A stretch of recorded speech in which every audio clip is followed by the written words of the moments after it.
Praise the Lord. बोलो यीशु मसीह की। पीछे वाले बोलो यीशु मसीह की। या इस तरफ वाले बोलो यीशु मसीह की।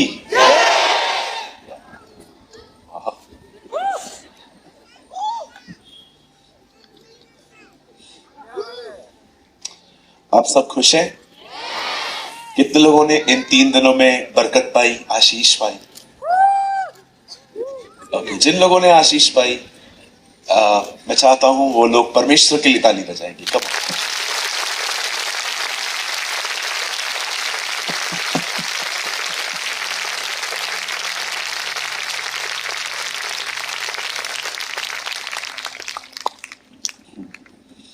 मैं इस बार जब झारखंड आया,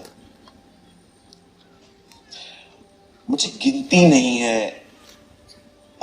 इतने सारे लोग मुझसे मिले और उन्होंने मुझे सेम लाइन बोली।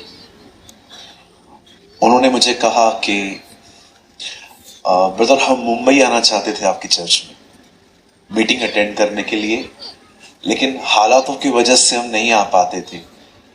कई बार घर वाले नहीं मानते थे, कभी बहुत एक्सपेंसिव है आना, और उसके बाद वो कह रहे थे कि देखो हम दुआएं कर रहे थे, खुदा आपको लेके आ गया। हम प्रभु को बहुत महिमा देते हैं और मैं बहुत खुश हूं रांची आके। मैं 2 से 3 बार यहाँ आ चुका हूं, लेकिन इस बार हमने बहुत आनंद किया प्रभु के साथ, राइट? कितने लोग मानते हैं कि हमारा परमेश्वर भला परमेश्वर है? He is a good God. आमीन। मुझे दोपहर तक लग रहा था जैसे भाई ने भी कहा कि शायद मीटिंग नहीं हो पाएगी, लेकिन मैंने कहा नहीं प्रभु, मैं सूरज हूं, मैं जहां जाता हूं बारिश बंद हो जाती है।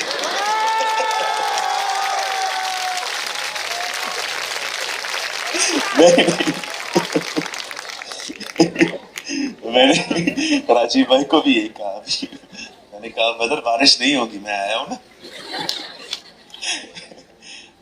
लेकिन खुदा चाहता था ये मीटिंग हो। ओके, तो आज लास्ट डे है। मैं आज रात को मैं जमशेदपुर चला जाऊंगा। वहां पर कल एक दिन की मीटिंग है।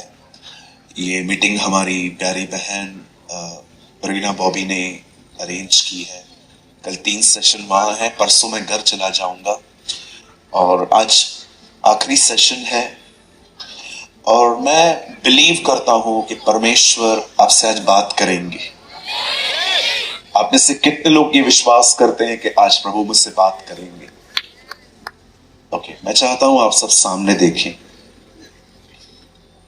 मैं वचन को 5 या 7 मिनट के बाद शुरू करूंगा, लेकिन मैं चाहता हूं उससे पहले आप सब सामने देखें और मैं आपसे कुछ बात करना चाहता हूं।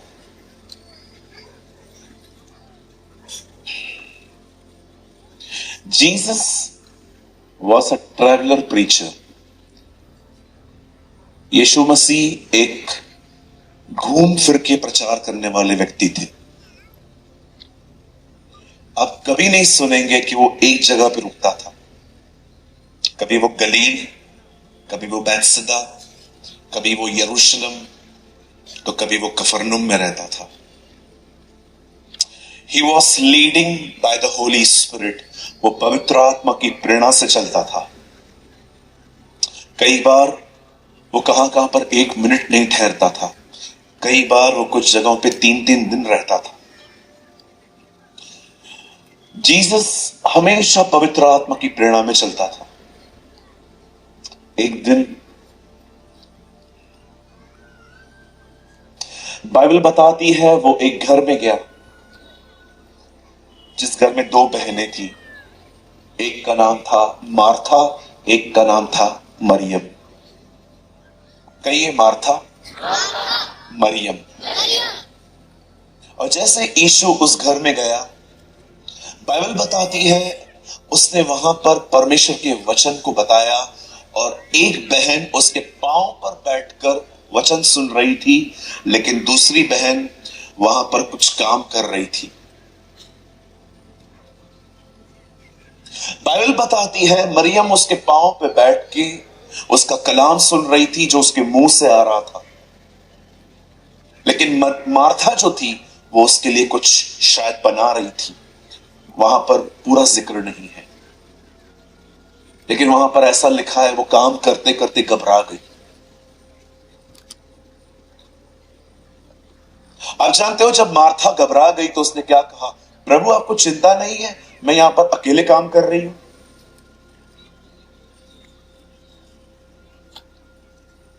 आप जानते हो यीशु ने क्या कहा मरियम के लिए? उससे उसे डांटा नहीं कि सही तो कह रही है, उठना काम करना। उसने ये नहीं कहा।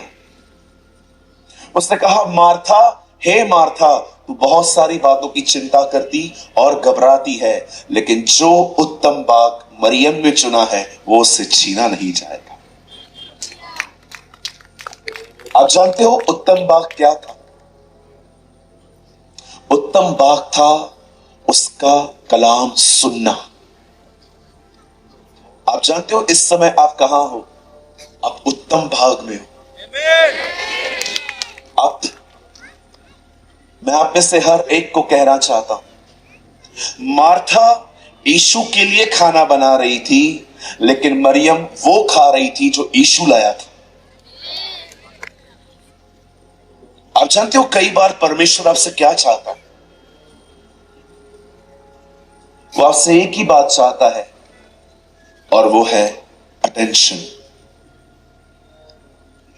उस पर ध्यान देना, ताकि वो आपके अंदर प्रवेश कर सके। परमेश्वर अपने वचन के द्वारा अपने लोगों में आता है। आप देख लीजिए, कॉफी के बीज को कॉफी बोला जाता है। अगर आप उसे तोड़ेंगे और पाउडर बनाएंगे तो भी उसे कॉफी कहा जाता है। और जब उस पाउडर को पानी दूध में मिक्स करेंगे उसे भी कॉफी कहा जाता है। ये परमेश्वर है। वो स्वर्ग में एक बीज की तरह था, क्रूस पे पूरा टूटा, अब पाउडर के द्वारा अपने लोगों में जाता है।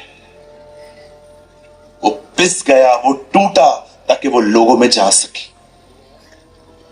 आज इस आखिरी सत्र में उसके वचन को स्वीकार कीजिए, जो कुछ वो आपसे कहे।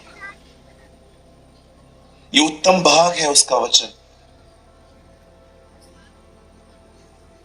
बाइबल बताती है वो एक घर में गया,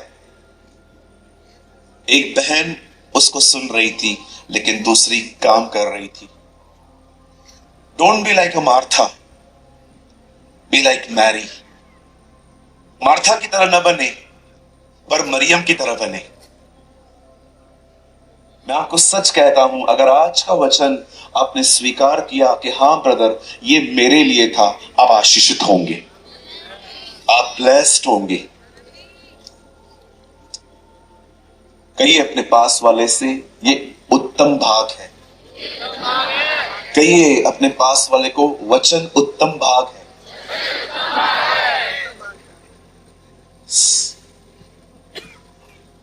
क्या आप सब तैयार हैं? आइए मेरे साथ खोलिए, ओपन विथ मी, मेरे साथ खोले पहला राजा 1 किंग्स।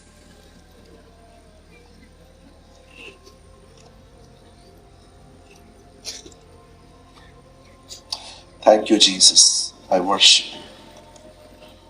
Praise you Lord. मेरे साथ खोले, आई एम सॉरी, दूसरा राजा 2 किंग्स।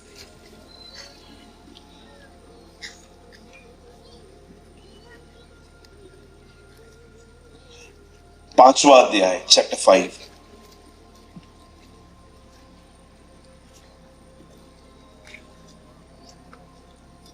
और आपसे एक नम्र विनती है, चलती हुई सभा में कोई भी फोन यूज न करे।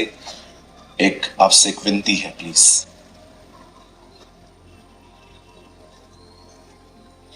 Open with me the book of second Kings chapter 5, दूसरा राजा और उसका 5वां अध्याय।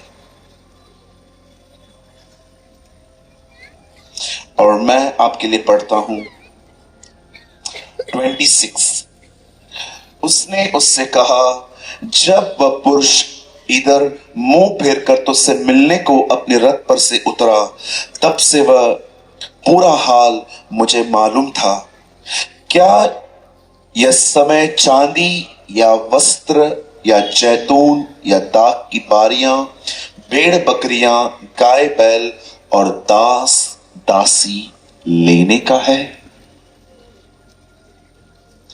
आइए भाइयों बहनों, मैं चाहता हूं आप सब सामने देखें। जो लोग आगे पीछे बाउंड्री से पहले बैठे हुए हैं, मैं चाहता हूं आप सब सामने देखें। छोटा सा संदेश है, मैं इसे अधिक समय नहीं बोलूंगा। एक छोटा सा मैसेज मैं आपको देना चाहता हूं। मैं चाहता हूं आप सब सामने देखें।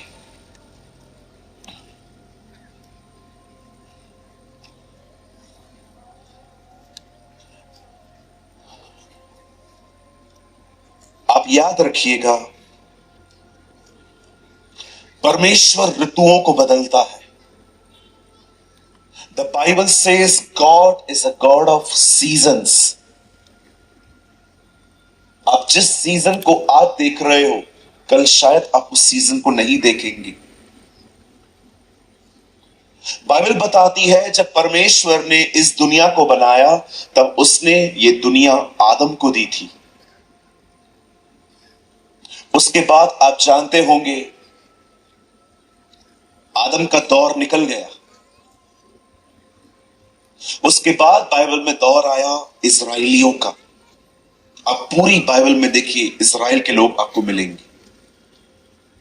एक समय ऐसा भी आया जब इजराइलियों का दौर चला गया और राजाओं का दौर आया, किंग्स का। और जब राजाओं का दौर पूरा हो गया, आप देखिए, उसके बाद भविष्यवक्ताओं का समय आया। और जब उनका समय आया, तो बाइबल बताती है, उसके बाद परमेश्वर के बेटे का टाइम आया, वो प्रकट हुआ। उसके बाद बाइबल बताती है, वो मुर्दों में से जिंदा हुआ और उठा लिया गया। आप जानते हैं आज किसकी सीजन चालू है? पवित्र आत्मा की। आज पवित्र आत्मा इस पृथ्वी पर राज्य करता है। लेकिन एक समय ऐसा होगा जब ये भी सीजन खत्म हो जाएगी, और बाइबल बताती है, जिन्होंने पापों पर जय पाई है, उनका समय आएगा। इसीलिए प्रकाशित वाक्य में लिखा है, जो जय पाए वो मेरे पिता के सिंहासन पर जा बैठेगा, जैसे मैं जय पाकर अपने पिता के सिंहासन पर जा बैठा हूं।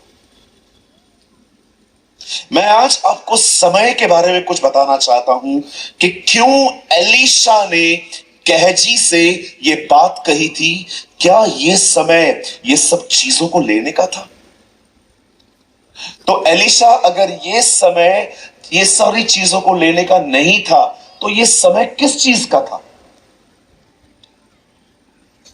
क्या आप आज के समय में पहचान जाते हैं कि परमेश्वर आज क्या करना चाहता है? बाइबल बताती है, एक समय था जब इज़राइल में एक राजा राज्य करने लगा, जिसका नाम था अहाब। बाइबल बताती है कि उसने एक दुष्ट अन्य जाति लड़की से शादी की, जिसका नाम था इजबल। उसके अंदर एक डीमन था, दुष्ट आत्मा थी। इजबल मर चुकी है, लेकिन आप पढ़ के देखिए प्रकाशित वाक्य, वहां पर लिखा है, तुम्हारे बीच में आज भी इजबल जिंदा है। इजबल की आत्मा एक ऐसी आत्मा है जो जवानों को आज व्यभिचार में घसीट रही है। उन दिनों में अहाब ने जिस लड़की के साथ शादी की, उसका नाम था इजबल। और जानते हो वो क्या करती थी? बाइबल बताती है, वो प्रभु के नबियों को मारती थी, उनका कत्ल करवाती थी। भले ही जुबान अहाब की होती थी, दिमाग इजबल का होता था। और जब परमेश्वर ने यह देखा कि इज़राइल को एक परिवार बर्बाद कर रहा है, तब परमेश्वर ने उनके विनाश के लिए एक भविष्यवक्ता को खड़ा किया जिसका नाम था Elia. His name was Elijah। Elia को पता चला कि इजबेल ये सब कर रही है। बाइबल बताती है उसे सबक सिखाने के लिए एलिया ने 3.5 साल तक बारिश बंद करवा दी। 3.5 साल के बाद जब बारिश आई और उसने एक जगह पर उसके बहुत से नबियों को, इजबेल के लोगों को एलिया ने मरवाया, तब बाइबल बताती है इजबेल ने एलिया को एक धमकी दी, उस नबी को, परमेश्वर के नबी को, कि अगर आज मैं तुझे न मारूं तो मेरा देवता मुझे मार दे। इस धमकी को एलिया ने इतना मेडिटेट किया, इतना मनन किया, बाइबल बताती है एलिया डर गया।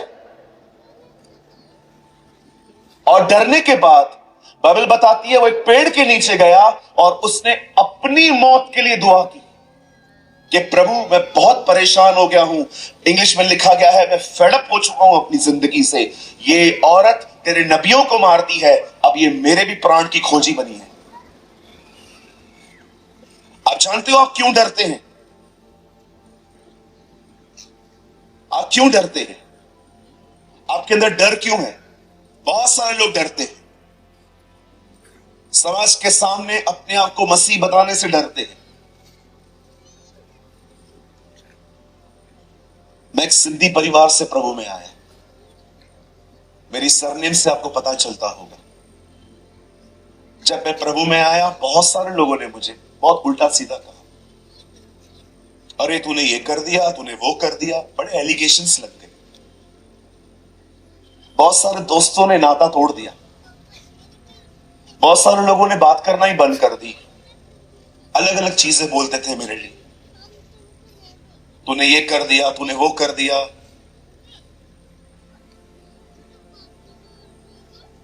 मैं आपके सामने खड़े होकर कहता हूं, मैं एक मसीह हूं, मुझे इस बात पे शर्म नहीं, गर्व है।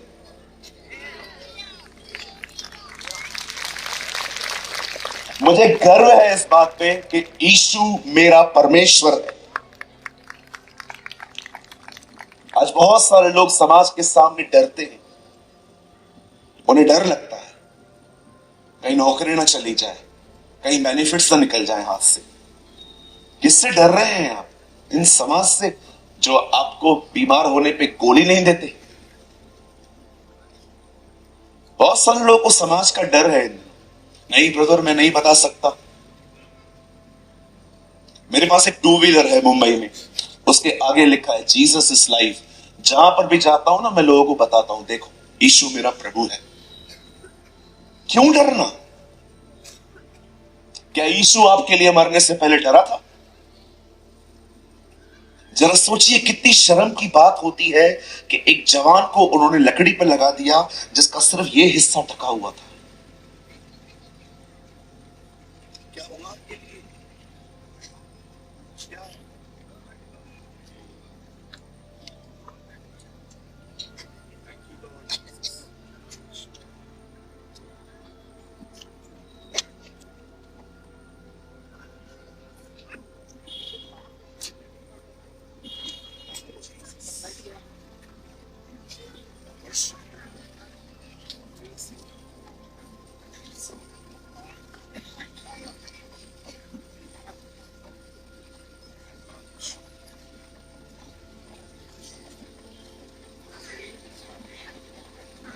Praise you, I worship you, Lord.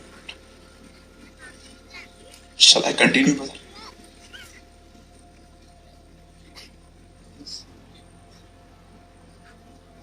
क्या वो आपके लिए शर्माया? आप क्यों शर्माते हैं?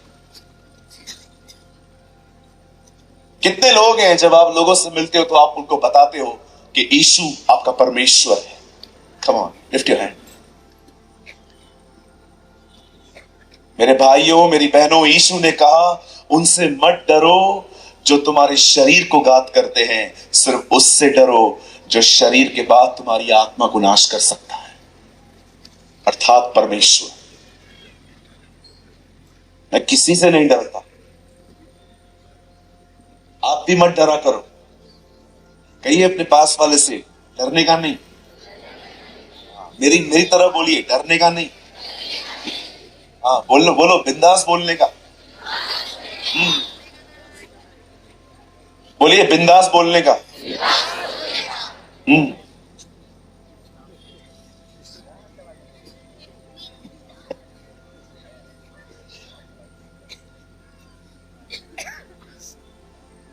मुझे एक भाई ने कहा, आपने धर्म परिवर्तन कर लिया,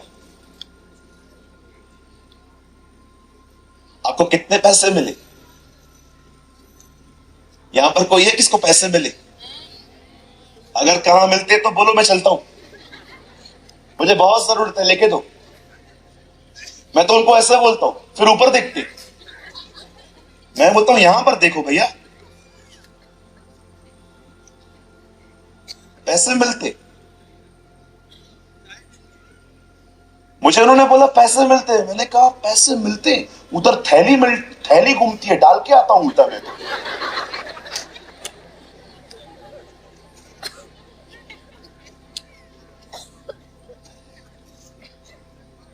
पैसे मिलते सब लोग इधर आके नहीं बैठते। पैसे नहीं मिलते, जिंदगी मिलती है यहां।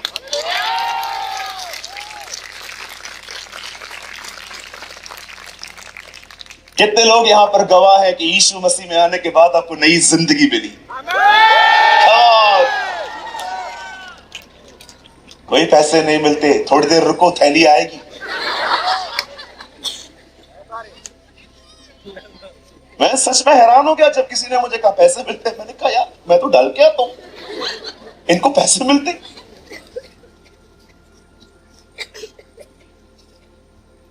कुछ लोगों को लगता है जीसस अंग्रेजों का परमेश्वर है, और अंग्रेजों ने ठेकेदारी लेके रखी है उसकी। अच्छा हुआ जीसस इजराइल में पैदा हुआ। आपको पता है हमारे यहाँ पर कुछ लोग काले होते हैं, अमेरिका में लोग गोरे होते हैं। जीसस न काला था न गोरा था, वो ब्राउन था। आप देखिए इजराइल के लोग ब्राउन होते थोड़े से। यीशु जानता था अच्छा होगा मैं इन दोनों में पैदा नहीं हूं, तो सब मुझे बांट देंगे। ये हमारा है, गोरे कहेंगे ये हमारा है, काले कहेंगे ये हमारा है। ये काले गोरे तुम साइड में हटो, मैं ब्राउन हो जाता हूं। आप हमेशा याद रखिए, मैं आपको प्रूव करके दिखाऊं जीसस झारखंडी है।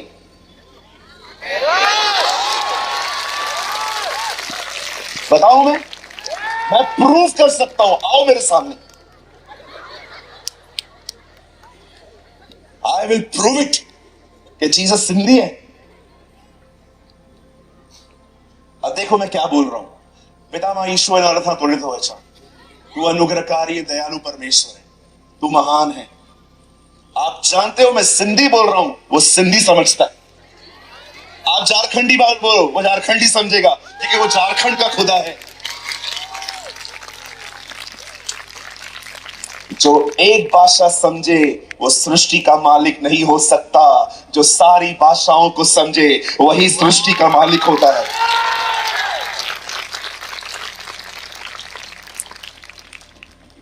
भैया मुझसे मत उलझना, और हमसे तो बिल्कुल, भारतीयों से तो बिल्कुल मत उलझना, क्योंकि हिंदुस्तान का नाम बाइबल में है। कितने लोग ये बात जानते हैं हमारे इंडिया का नाम बाइबल में है?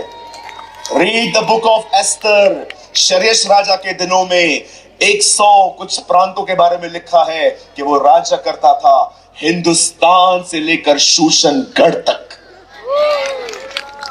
हमारा यीशु मसीह हमारे हिंदुस्तान का परमेश्वर है। मैं आप में से हर एक को कहना चाहता हूं, अगर कुछ लोग कहते हैं कि वो अंग्रेजों का खुदा है, फिर तो वो इंग्लिश ही समझेगा। Father in the name of Christ Jesus, blah blah blah blah blah blah, फिर तो वो सिर्फ इंग्लिश ही समझेगा। अगर वो सिर्फ इंग्लिश ही समझे, मतलब इसका मतलब उससे बात करने के लिए पहले हमें अंग्रेजी सीखनी पड़ेगी, और अंग्रेजी के सीखने के चक्कर में हम हिंदी भी भूल जाएंगे। मैं आपको कहना चाहता हूं, वो आपका परमेश्वर है। He is your God। आप जैसे चाहे उससे बात कर सकते हैं। आप जहां चाहे उससे बात कर सकते हैं। अगर आपके घर के अंदर जगह नहीं है, वॉशरूम में जाओ, ढक्कन बंद करो, उसके ऊपर बैठ के बात करो। वो जगह नहीं देखता, वो हृदय देखता है। People will saw your past, God will see your heart. लोग आपका पास देखेंगे, परमेश्वर आपका हृदय देखता है। आप जानते हो एलिया डर गया। कितने लोग ये बात जानते हैं कि कुछ लोग नरक जाएंगे? आप जानते हैं? प्रकाशित वाक्य में लिखा है। आपको पता है उस लिस्ट में जितने भी लोग जाएंगे उनमें पहले लोग कौन से हैं? डरपोक। Read it.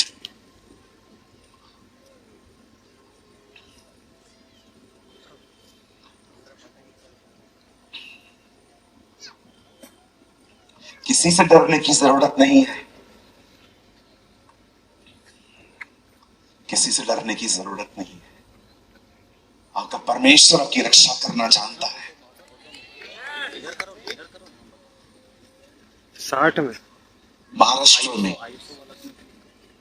एक प्लेस है, उस प्लेस का नाम है लातूर। क्या नाम है? लातूर। आप जानते हो लातूर में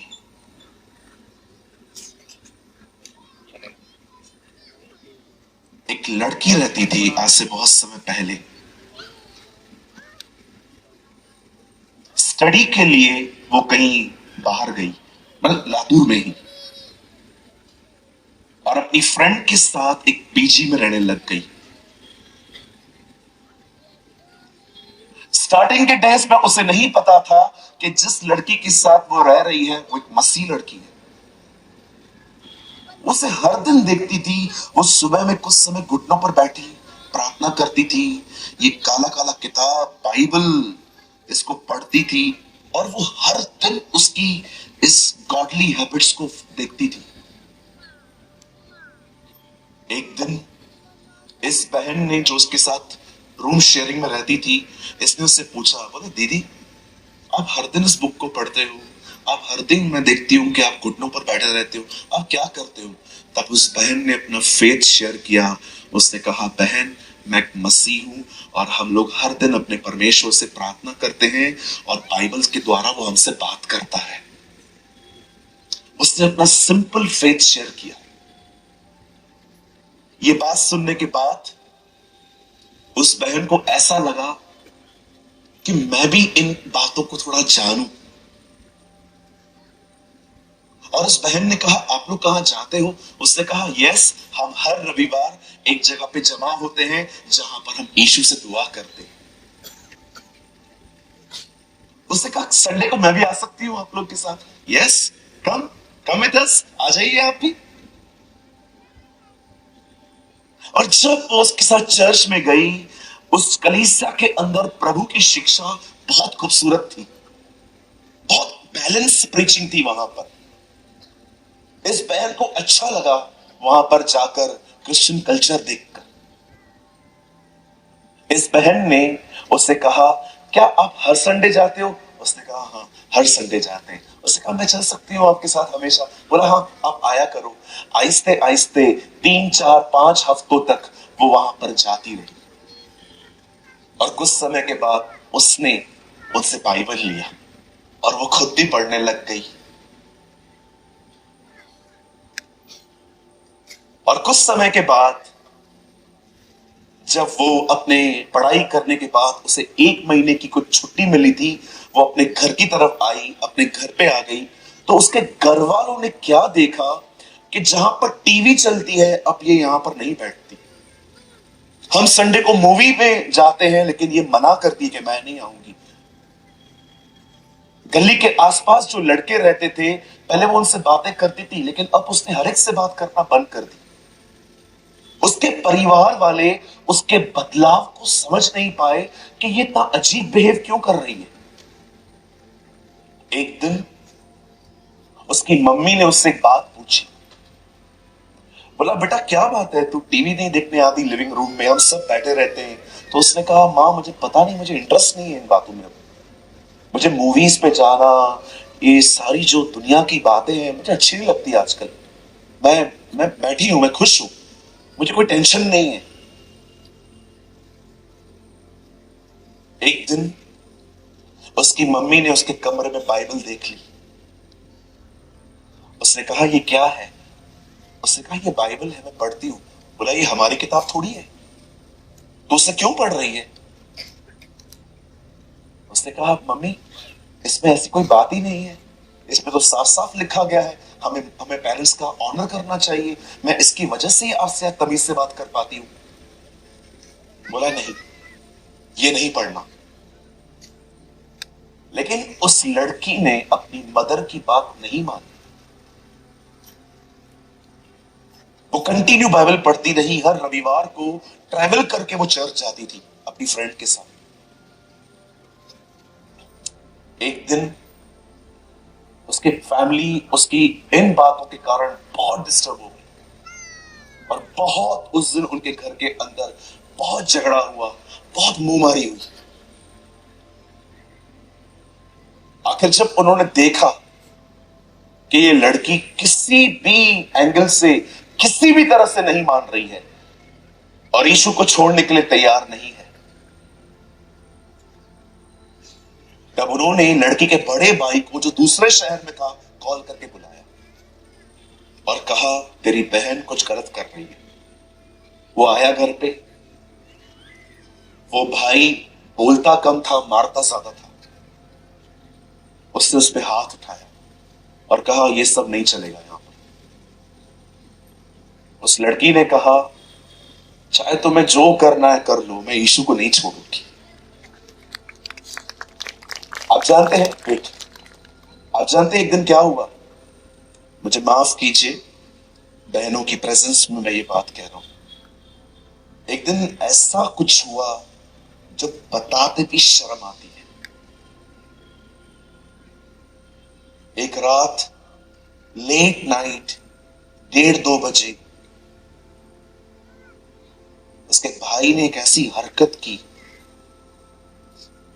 जो सच में बोलने में शर्म आती है। उसके भाई ने उससे कहा तो यीशु को नहीं छोड़ेगी ना? बोला नहीं। उसके भाई ने उसे इतना मारा और मारने के बाद उस भाई ने उसके तन पे सारे कपड़े उतार के उसे घर से निकाल दिया। ये लातूर की एक सत्य घटना है। और जब उन्होंने उसे निकाल दिया घर से, उसके तन पर एक कपड़ा नहीं था उस बेटी के बॉडी पे, और वो अपने घर से निकाल दी गई। पर आपको पता है जहां वो रहती थी उसके घर के बिल्कुल पीछे वाले प्लेस पर उसकी दोस्त रहती थी जो एक विधवा थी और वो भी मसीह में थी।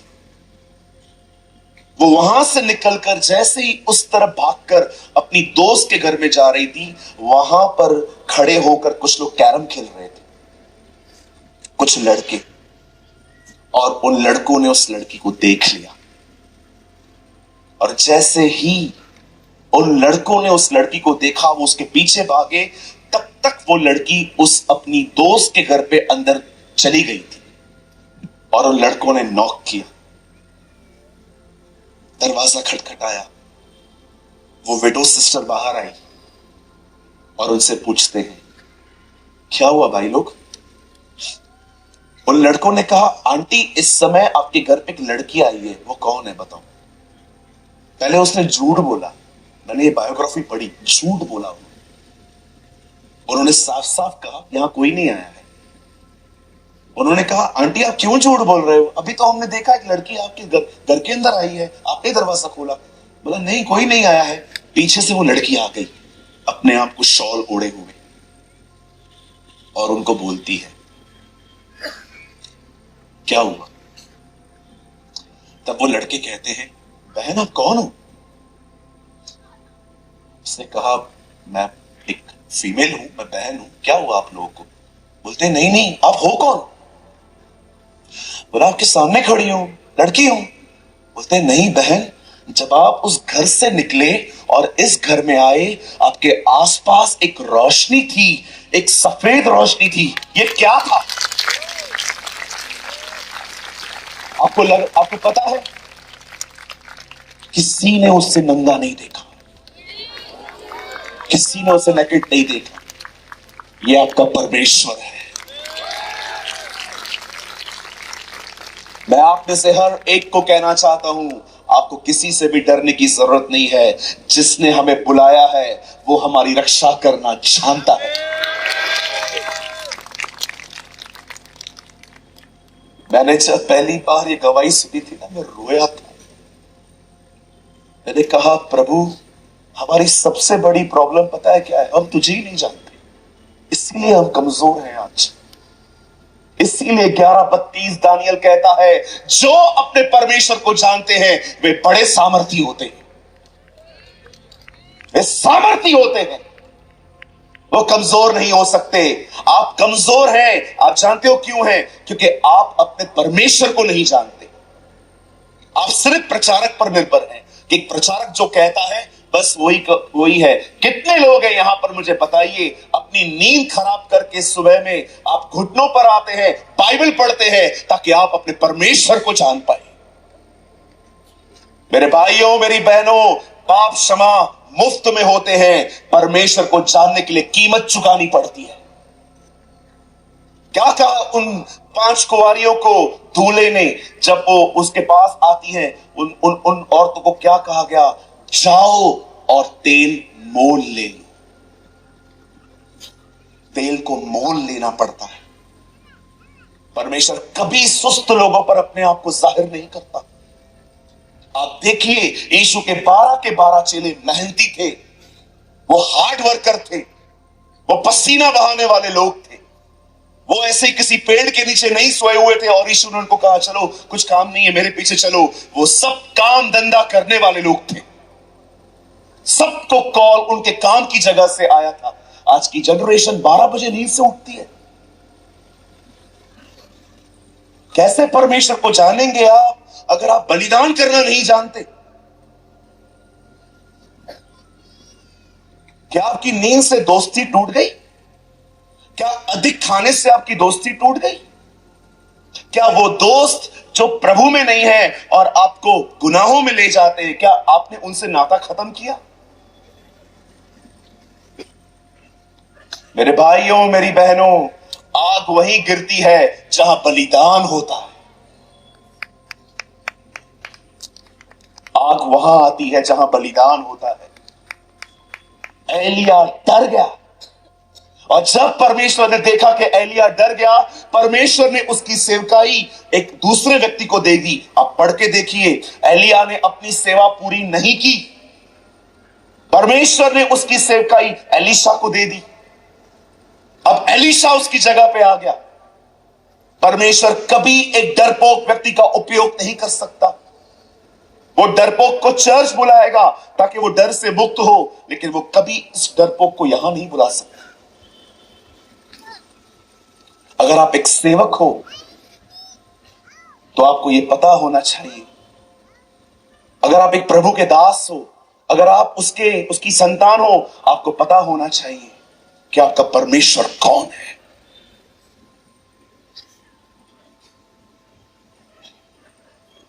आप जानते हो, जब एलीशा की सेवकाई शुरू हुई, उन दिनों में बाइबल बताती है, नामान नामक एक व्यक्ति था जो उससे मिलने आया, क्योंकि वो कोढ़ी था,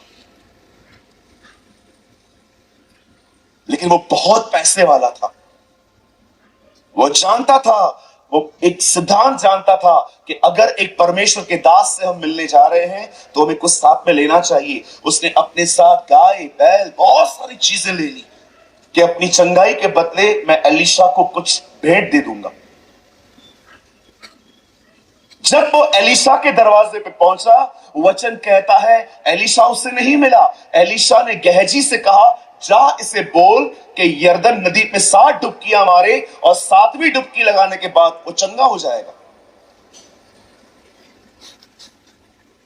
और जैसे ही नामान जो था वो वहां से होकर अपने बदन की चंगाई के साथ जब वो एलीशा के पास आता है और कहता है ये सारी भेंटें मैं आपके पास लेकर आया हूं, एलीशा उससे कहता है यहोवा के जीवन की सौगंध मैं तुझसे कुछ नहीं लूंगा। वो उसे वापस कर देता है। लेकिन वहां पर गहजी खड़ा था, उसे ये सब मुरक्ता लग रही थी। जैसे ही नामान थोड़ा आगे गया, एलीशा का सेवक गहजी उसके पीछे पीछे जाता है और उसे कहता है आप मुझे दे सकते हो, कुछ जरूरत है मुझे। और जैसे ही वो उन सारी चीजों को लेकर जो नामान उसके सामने लाया था वो लेकर, वचन कहता है वो अपने घर पे रख के आया और बिल्कुल सीधा खड़ा हो गया आके एलीशा के सामने, जैसे उसने कुछ किया ही नहीं है। लेकिन एलीशा अपनी आत्मा में स्ट्रॉन्ग व्यक्ति था। कई बार परमेश्वर मीलों दूर वाली बात उसे आत्मा में दिखा देता था। तब वो गहजी से पूछता है, गहजी कहां गए थे? और गहजी मैं तो यही था, मैं तो इधर ही हूं। तब एलीशा उससे कहता है क्या ये समय पैसा, रुपया, चांदी, सोना, भेड़, बकरी, शैतून लेने का है? अगर वो समय इन सारी चीजों को लेने का नहीं था तो वो समय किस बात का था? आप जानते, एलीशा अच्छे से जानता था कि एलिया का दुगना अभिषेक उसे मिला है। वो उसे यह समझाना चाह रहा था मेरा दुगना अभिषेक तुझे मिलने वाला था। जिस समय अभिषेक पाने के दिन थे ये बंदा संसारी चीजों के पीछे भाग रहा था। मुझे ऐसा लगता है जैसे उन दिनों में गहजी परमेश्वर के समय को नहीं पहचान पाया, आज की पीढ़ी भी उस समय को नहीं पहचान पा रही है जो परमेश्वर करना चाहता है। मैं आपसे पूछना चाहता हूं रांची के लोगों, क्या आप जानते हो ये किसकी सीजन है? परमेश्वर क्या करना चाहता है? उन दिनों में एलिया की सेवकाई एलीशा को मिली, एलिया का अभिषेक एलीशा को मिला और उसका अभिषेक गहजी को मिलना था। आप जानते हो वो दिन दुगना हिस्सा लेने के थे। आपको पता है आज कौन से दिन है? आज वो दिन चालू है जब परमेश्वर अपनी दुल्हन को तैयार करना चाहता है, अपने लोगों को तैयार करना चाहता है। लेकिन आज मैं आपको बड़े दुख के साथ कहना चाहता हूं, आज कलीसिया दुल्हन की तरह नहीं बन रही है, उल्टा संसारी बन रही है। वो चर्च आते हैं लेकिन उनके इनर इंटरेस्ट कुछ और है। आज मैं आपसे पूछना चाहता हूं, यहां पर जितने भी लोग हैं, मैं जानता हूं आपको मेरा संदेश शायद कम अच्छा लगेगा, लेकिन मैं आपको सच कहता हूं, आप मुझे पसंद करें या न करें मुझे इससे कोई फर्क नहीं पड़ता। सत्य तो सत्य है। I don't care. मैं आपसे पूछना चाहता हूं, जैसे वो उन दिनों में गहजी नहीं समझ पाया कि ये किस बात का समय चालू है, आपको पता है इन दिनों में कौन सा समय चालू है? परमेश्वर क्या करना चाहता है? मेरे भाइयों, मेरी बहनों, मैं आप में से हर एक को बताना चाहता हूं, यह समय है जब परमेश्वर बहुत जल्द अपनी दुल्हन को लेने बादलों पर आएगा और उससे पहले वो आज अपनी दुल्हन को तैयार कर रहा है। मैं आपसे पूछना चाहता हूं, कहीं ऐसा तो नहीं है कि गहजी दुगना अभिषेक के दिनों में दुनिया के पीछे था पर आप इन दिनों में उसकी दुल्हन नहीं बन रहे हैं, उल्टा आप संसारी बन रहे हैं? भले ही हो सकता है कि आप में से हर व्यक्ति हर रविवार को चर्च जाता है, लेकिन मैं आपसे पूछना चाहता हूं, क्या आप भीतर से परमेश्वर के करीब हैं? हर व्यक्ति, जरूरी नहीं है कि जो यीशु का नाम लेता है वो अंदर से भी उसके करीब है। यीशु ने फरीसियों को देखकर कहा, देखो ये मुंह से मेरा आदर करते हैं पर इनके दिल मुझसे दूर होते हैं। आज मैं आपसे पूछना चाहता हूं, यहां पर जितने भी लोग हैं, क्या आप उसकी दुल्हन बन रहे हैं? क्या आप उस दुआ पे पहुंचे हैं जब यूहन्ना कहता है आ मैं तैयार हूं? मेरे भाइयों, मेरी बहनों, यह समय मोबाइल यूज करने का नहीं है,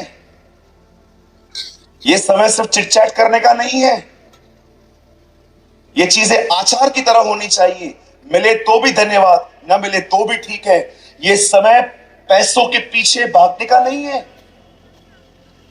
खुदा जो दे उसका शुक्र है, न दे तो भी शुक्र है। जानते हो ये कौन सा समय है कि हम उसकी दुल्हन बने।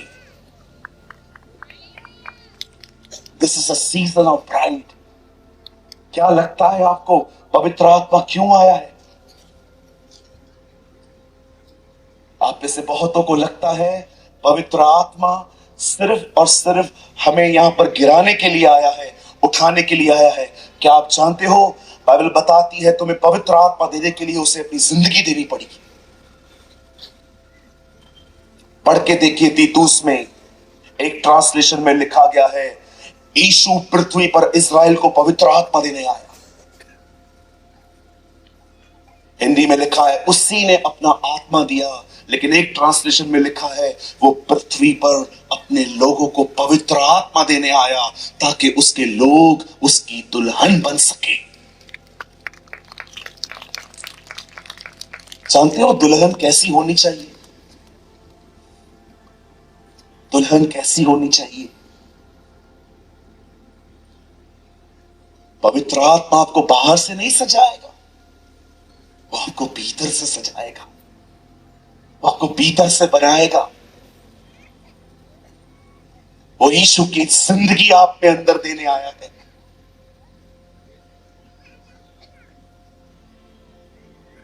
स्मार्ट दिखने के चक्कर में, मॉडर्न दिखने के चक्कर में पता नहीं लोग आज क्या क्या कर देते हैं। मैं स्मार्ट दिखूं, मैं मॉडर्न दिखूं, उसके चक्कर में पता नहीं लोग क्या क्या कर रहे हैं आज। आप बिलीव करेंगे आजकल मसीह लोग बॉलीवुड की मूवीज भी देखते हैं and they call themselves Christians. वे अपने आप को मसीह भी कहते हैं।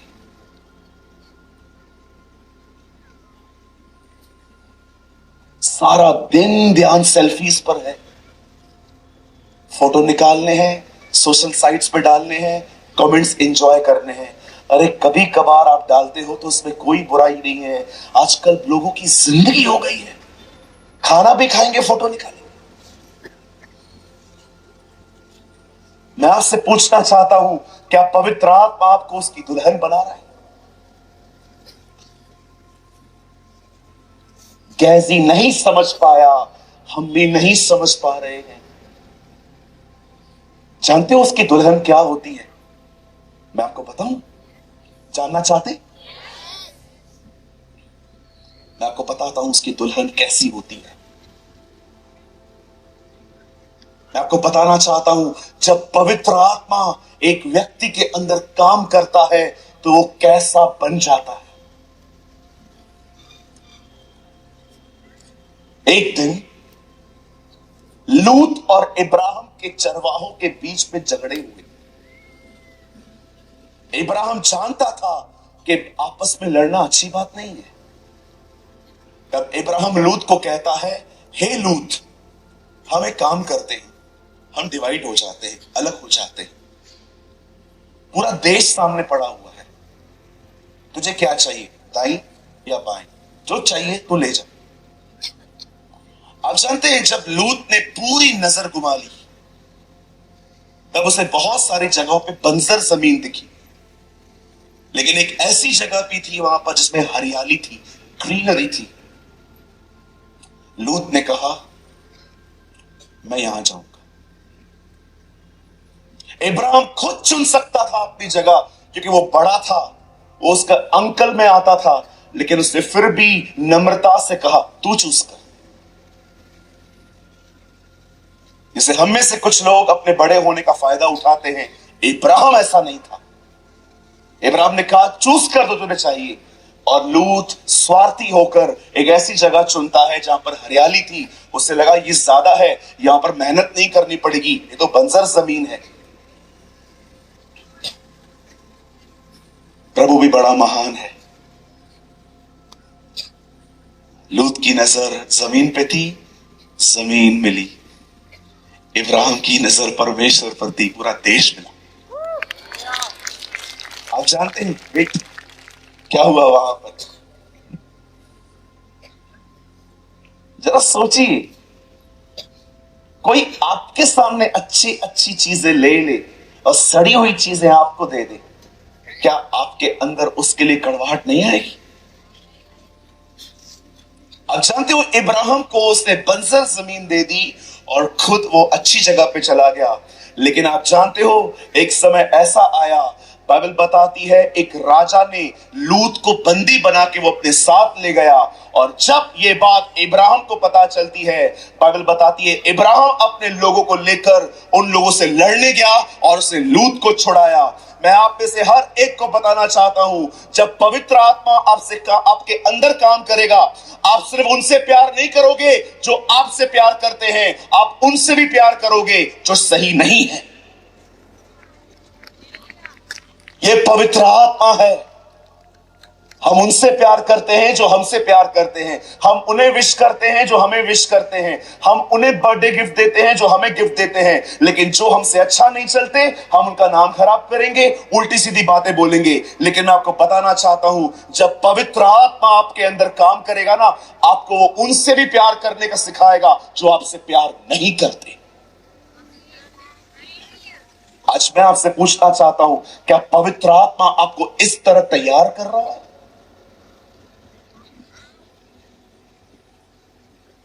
इसीलिए यीशु ने कहा, जब उससे पूछा गया उद्धार पाने वाले कितने हैं, उसने ये नहीं कहा 10,000, 20,000, 30,000। उसने एक ही बात कही, सक्रे मार्ग से प्रवेश करो।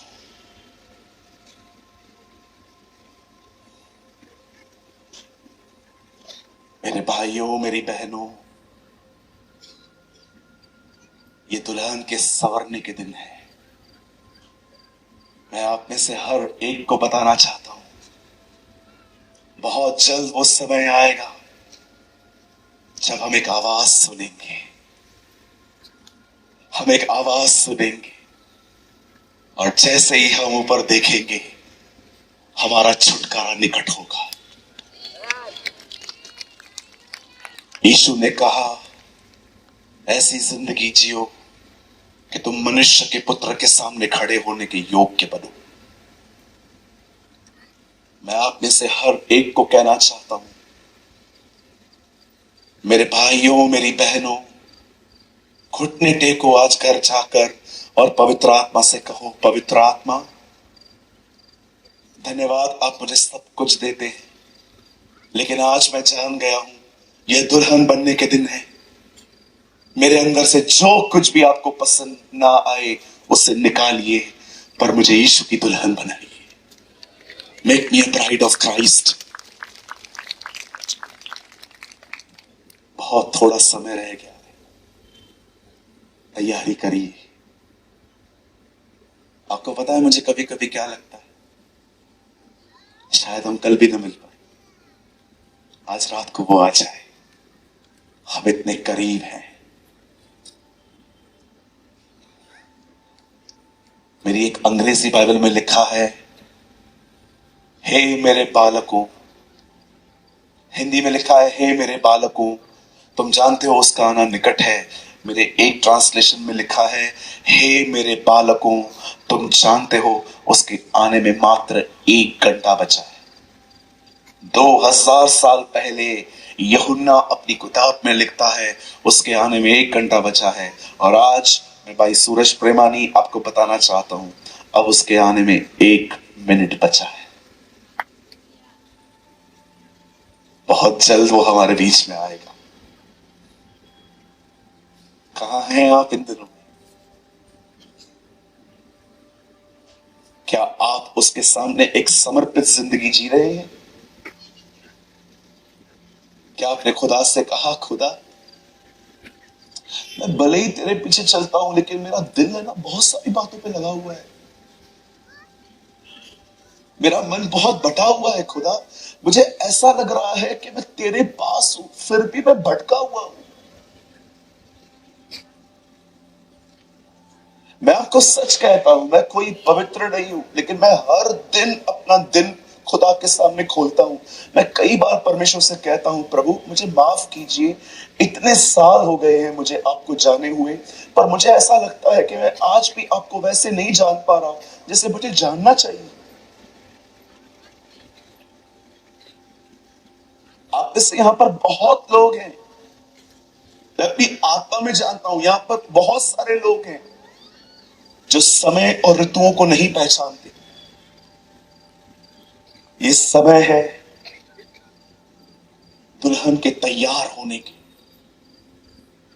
और आपको एक ही व्यक्ति तैयार कर सकता है, पवित्र आत्मा, ओनली द होली स्पिरिट। सिर्फ वही आपको तैयार कर सकता है। इससे पहले कि मैं बंद करूं,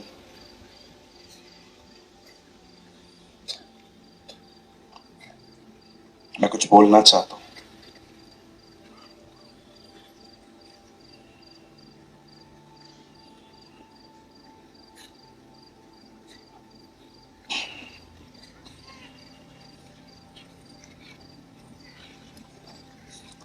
आप में से यहां पर बहुत लोग हैं, परमेश्वर आपके जीवन जीने के तरीकों से खुश नहीं है। Even some are leaders are here, यहां पर कुछ सेवक भी हैं। God is not happy the way of your living. मेरे भाइयों, मेरी बहनों, यह मत समझिए कि एक वार्निंग है, ये उसका प्यार है, ये उसका प्यार है। वो आप में से किसी को नहीं खोना चाहता, इसीलिए वो आज आपको कहता है, लौटा लौटा लौटा।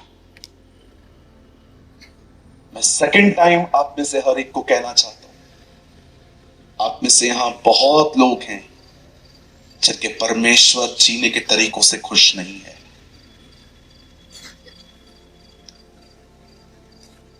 God is not happy. यह मत समझिए कि आपकी जिंदगी में चमत्कार होते हैं तो इसका मतलब परमेश्वर खुश है। 40 साल तक उनकी जिंदगियों के ऊपर मन्ना गिरता था, लेकिन अंत में प्रभु ने उनसे कहा, मैं तुमसे खुश नहीं हूं।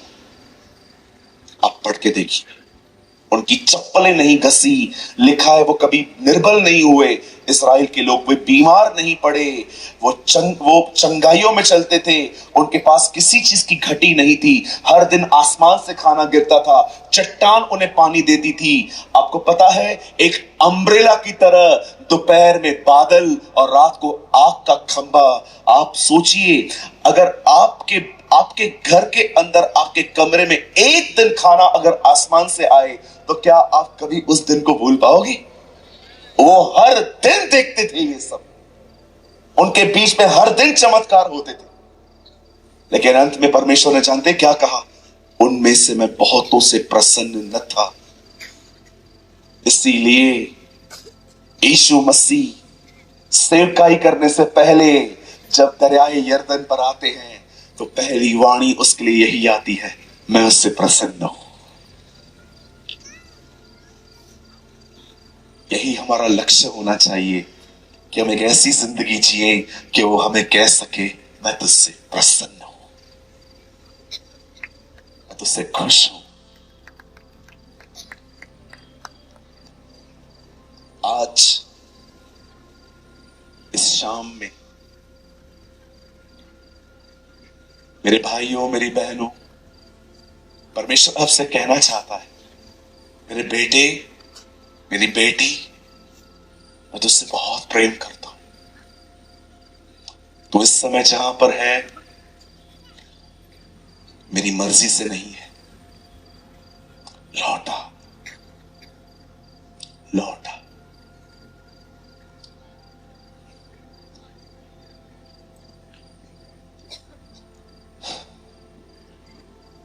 बहुत जल्द वो आएगा।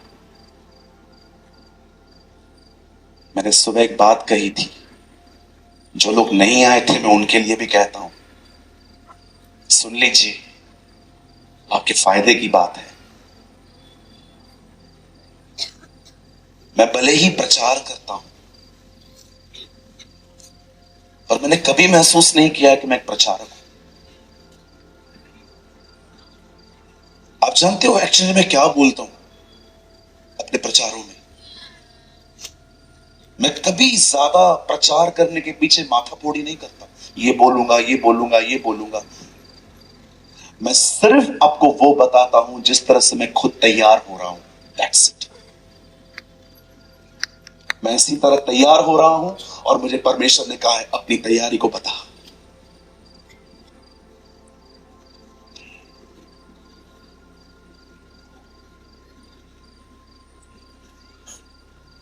मेरे भाइयों मेरी बहनों, know the seasons of God. परमेश्वर की ऋतुओं को पहचानो।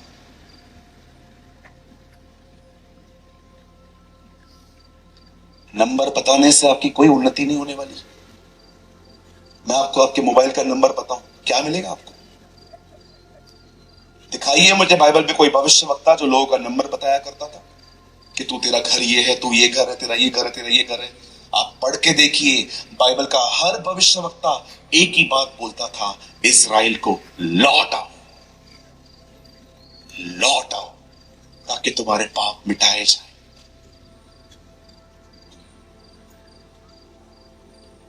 किसे सुनते हैं आप?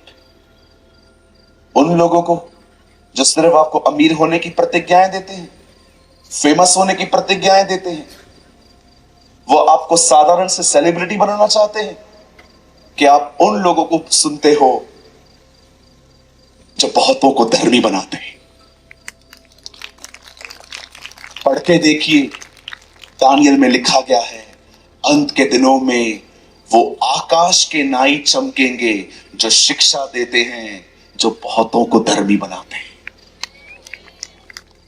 किसे सुनते हैं आप? उन पाखंडियों को जो सिर्फ आपको अमीर होने की प्रतिज्ञाएं देते हैं। ओ ये ले लो, वो ले लो, वो ले लो। Yes, I call them hypocrites. हम लोगों को पुरानी वाचा से पकड़ पकड़ के पुरानी वाचा से नई वाचा में लेके आते हैं और ये लोग वापस उन्हें पकड़ के पुरानी वाचा में लेके जाते हैं। पुरानी वाचा में बहुत कुछ लिखा गया है, मैं तुम्हें जमीनें दूंगा, मैं तुम्हें ये दूंगा, मैं तुम्हें वो दूंगा। और पढ़ के देखिए, वहां पर लिखा है तुम्हारी औरतों के कभी मिसकैरेज नहीं होंगे, तुम्हारी औरतों के कभी बच्चे नहीं गिरेंगे। पुराने नियम के अंदर सारी आशीषें शारीरिक थी, पर कितने लोगों ने इफिसियों 1:3 में पढ़ा है, धन्य है हमारा परमेश्वर जिसने हमें मसीह में हर प्रकार की आत्मिक आशीष दी है। Spiritual blessing. जानते हो सब आशीष क्या होती है स्पिरिचुअल? यूहन्ना बपतिस्मा दाता जब इज़राइल के सामने खड़ा होता है तो क्या कहता है? मैं तुम्हें पानी का बपतिस्मा देता हूं, लेकिन जो मेरे बाद आने वाला है वो तुम्हें पवित्र आत्मा का बपतिस्मा देगा। बपतिस्मा का मतलब जानते क्या है? इंग्लिश में ट्रांसलेट किया जाता है इमर्स्ड। इमर्स्ड का मतलब होता है डूबना। कितने लोग ये बात जानते हैं? यूहन्ना ने कहा मेरे बाद कोई ऐसा व्यक्ति आने वाला है जो तुम्हें पवित्र आत्मा में डुबा देगा। यह नए नियम की आशीष है। आप याद रखिएगा, अगर पानी यहां तक है तो भी आप चल सकते हो नदी में। अगर पानी यहां तक है तो भी आप आगे बढ़ सकते हो। अगर पानी यहां तक है तो भी आगे बढ़ सकते हो। लेकिन अगर आप पानी में आ गए तो अब आप अपनी डायरेक्शन डिसाइड नहीं करोगे। अब जहां पानी जाएगा आप वहीं जाओगे।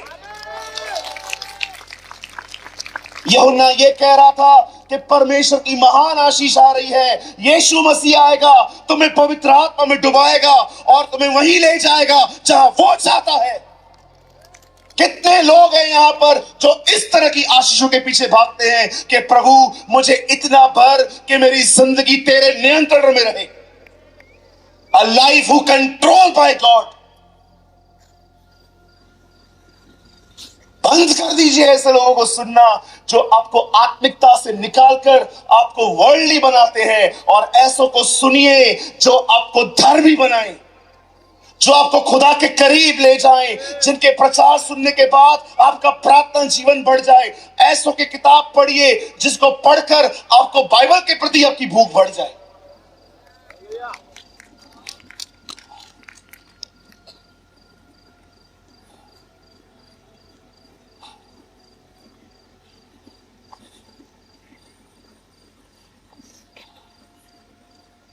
क्या यीशु बोल के गया? क्या बोलते रहते हैं हम लोग नॉनसेंस बातें। धन्य है हमारा परमेश्वर, पौलुस कहता है, जिसने हमें मसीह में हर प्रकार की आत्मिक आशीष दी, शारीरिक नहीं। यूहन्ना तक ये बात जान गया था, इसीलिए वो अपने प्रचारों में कहता है, देखो वो राज्य जा रहा है, स्वर्ग का राज आ रहा है, स्वर्ग का राज्य, जहां पर तुम्हें स्वर्गीय बातें मिलेंगी। मैं चंगाइयों के खिलाफ नहीं हूं भैया, मैं गरीबी के पक्ष में नहीं हूं। मैं खुद लोगों को कहता हूं कि आप ब्लेस्ड रहे, आशीषित रहे, कभी बीमारी आपको न छुए, आपके पास इतना हो कि आप अपने घर के अच्छे प्रबंधक बने। लेकिन आज बहुत से लोग जो आत्मा के बारे में लिखा है उसके बारे में बात ही नहीं करते, वो सिर्फ शारीरिक बातें करते हैं। अरे ये बंदा कल मर गया, कहां जाएगा?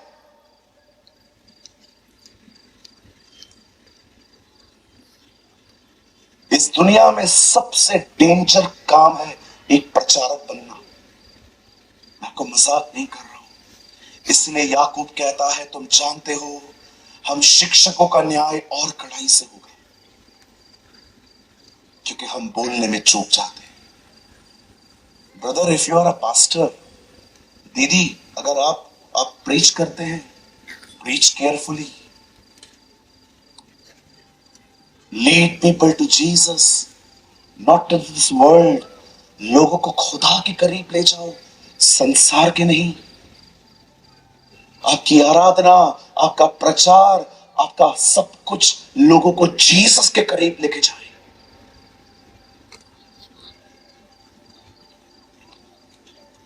उसने मसीह में हमें सब प्रकार की आत्मिक आशीष दी है। सिर्फ एक आशीष बताइए मैंने आपको, पवित्र आत्मा का बपतिस्मा। लिस्ट है मेरे पास, सुबह 6 बजे तक आपको बैठना पड़ेगा। बैठेंगे?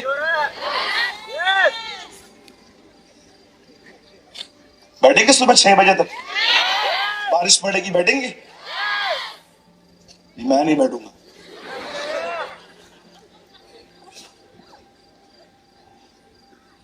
ये दुल्हन के संवरने के दिन है, ये दुल्हन को पवित्र आत्मा का बपतिस्मा पाने के दिन है। ये कलीसिया को आत्मा में डूबने के दिन है। मेरे भाइयों, मेरी बहनों, मैं आप में से हर एक को कहना चाहता हूं, लौट आइए। यीशु ने खून बहाया ताकि हम नई वाचा में आ पाए। इसीलिए प्रभु भोज के समय उसने कहा, यह लहू मेरी नई वाचा का लहू है। मैं ये खून इसलिए बहाता हूं ताकि तुम पुरानी वाचाओं से निकल के नई वाचा में आ सको, जहां पर तुम्हें आत्मिक आशीष मिलेंगी।